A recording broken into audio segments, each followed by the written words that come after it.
Good morning. How are you doing today, Lisa? I'm doing so well, Arrow. Thank you for having me. I want to thank you for this book because, you know what, from now on, anytime I see you or anything like that, I know that I'm not going to be the only one, but we're going to call you the warrior. And the reason why is you not only are you living up to your name, but everything that you have done with sports is that you've helped open the door for what is happening today. And people need to know about the warrior. Thank you. And, you know, the reason, and people ask me about the name of the book, which is, of course, called Warrior, My Path to Being Brave. And, you know, I wanted people to know that my last name, Guerrero, means warrior in Spanish. And before my mother died, she was 29 when she died of lymphoma, and I was 8 years old. Right before she passed away, she pulled me aside and said, Lisita, never forget that your last name is Guerrero, and Guerrero means warrior. You were born to fight. But I didn't know what that meant at 8 years old, of course. Right. You know, and I was a shy, quiet kid. And it wasn't until decades later that I realized what a gift my name is, this heritage, this concept, a notion of being a warrior. How are we warriors in our everyday life? People see me chasing bad guys on Inside Edition, but it took decades of work to get me to the place where I could do that. Would you call that your power word then? I mean, do you use that? I mean, to sit down with Barry Bonds, the man that we all labeled the superhero of all time in that generation, and then you ask him the one question that everybody else wanted to do, but you got there first. You know, I thank you for mentioning that. Early on in my career, I made a name for myself getting these tough athletes to sit down with me for these really emotional sit-down interviews. And Barry Bonds was the first big interview I got back then.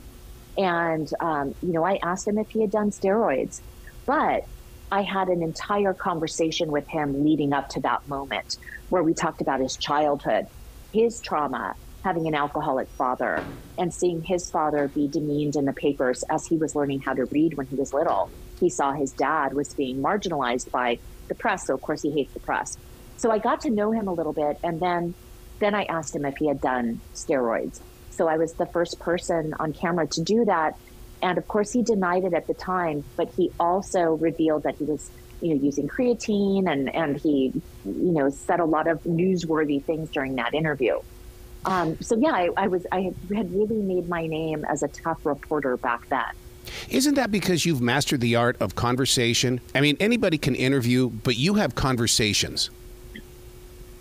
I do. And further, I lead with empathy.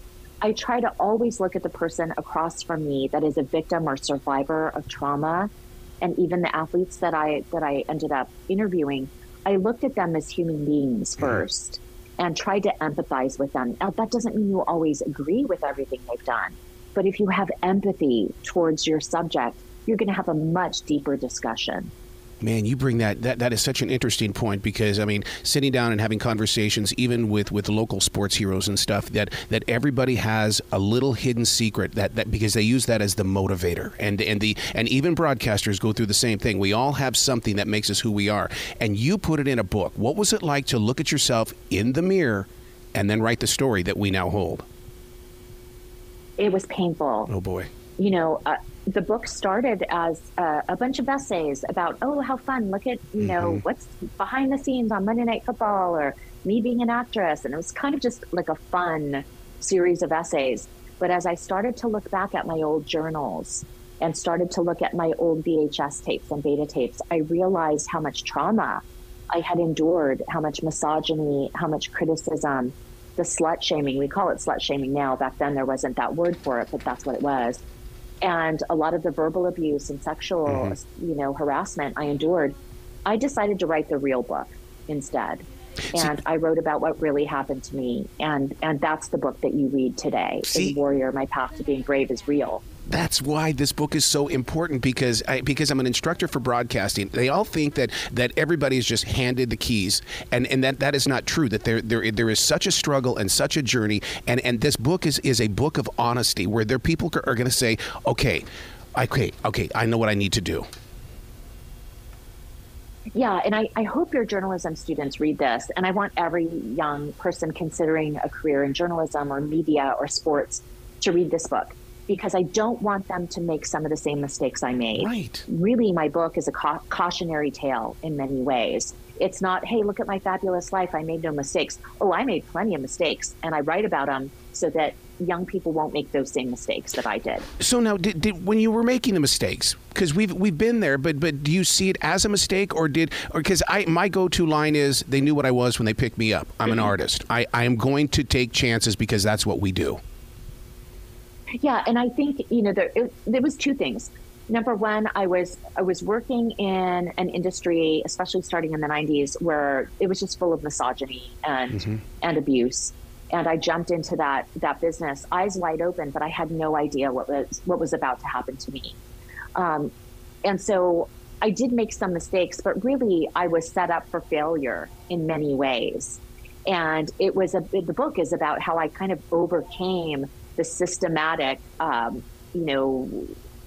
sexism and abuse that is part of that business, and how I endured that, and how I almost lost my life because of that. I had a miscarriage on Monday Night Football because of that abuse. And so I wanted people to know what really happened to me. I wanted people to see the consequences of bullying and abuse, that it can be tragic. I can't imagine where your retreating place was, your safe zone or your safe room, because, I mean, what you go through in this book, I don't know how you were able to stay within those four walls. Well, I really discovered writing. I, had therapy during that dark time. I reached out to my dad and started telling him what was really going on in my life. And I turned to art. I do mosaic art where I smash glass and ceramics, and that's really helpful too. So, the main thing is, if you are enduring something, if you're going through a challenge, as many people that are listening right now are going through, you need to reach out to people and talk about it. Don't keep it to yourself. Don't cover it up. Be bold, be brave, be honest, and be open. Oh, my God, I love your heart. Please come back to this show anytime in the future. The door is always going to be open for you, Lisa. Thank you so much, Errol. What a pleasure to talk to you. Well, you be brilliant today, okay?